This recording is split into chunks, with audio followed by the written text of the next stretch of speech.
some properties of similar triangles.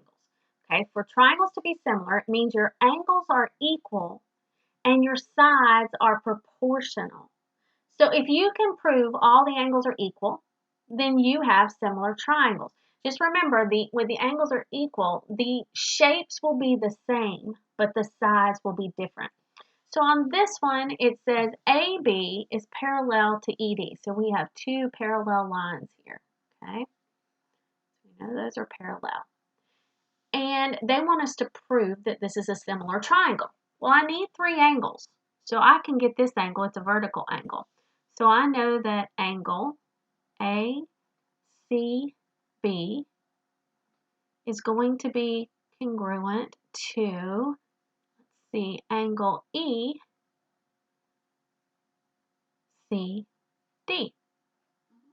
So ACB and ECD. I need two more angles. Let's try another one. If I have parallel lines, remember the rule about alternate angles here? So if this is my transversal, I have two parallel lines, and this is my transversal, then I know that these alternate angles are congruent. Okay? So I know that angle ABC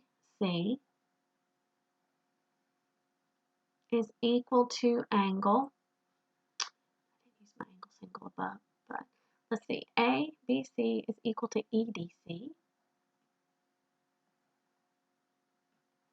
Those are alternate interior angles there. So we know that those are congruent. Now let's look at another one. Remember, we still have parallel lines. So parallel lines, look at this transversal here. That means this one is going to be equal to this one. And then once I have three angles equal, I can say they're similar. So this would be angle, let's say BAC.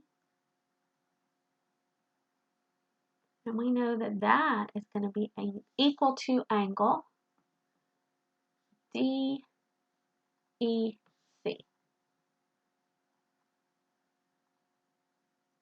Because of alternate interior angles. So now I've proven that it's similar.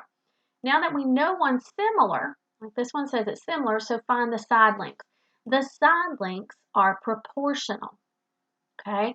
So I know that CA, first of all, make sure you have them in order, okay? E is the same as C. So E and C are the same. Angle D is the same as A. D is the same as A. F is the same as B. F is the same as B. If I don't have them drawn the same way, I turn my triangles and make sure they're drawn the same way so that they look similar. Then once I have them drawn the same, I can find the sides, okay? But it's real important to go ahead and turn them around to make it easier on yourself. So I know I've got these drawn the same based on the angles. 16 is to 8. Okay, so the left side here, 16 is to 8 as 32 is, let's call this A. 32 is to the one we called side A, okay?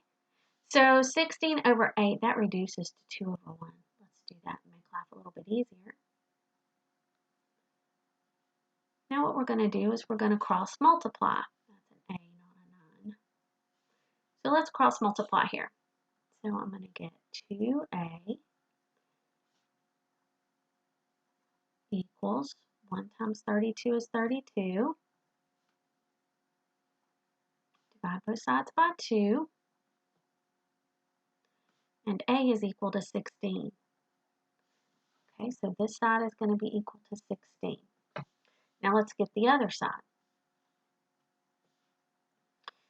So I'm going to use the ones that are given. Don't use the one you find. Use the ones that's given. So I'm going to use 16 over 8 again. That way if you messed up on the last one, it won't mess up your new answer. Now I have bottom side. So let's call this one B, little b.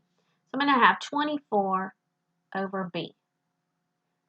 16 is to 8 as 24 is to B. And I tell you what, I'm going to switch that to a C because my B looks like a 6. So let's just change that out for a C.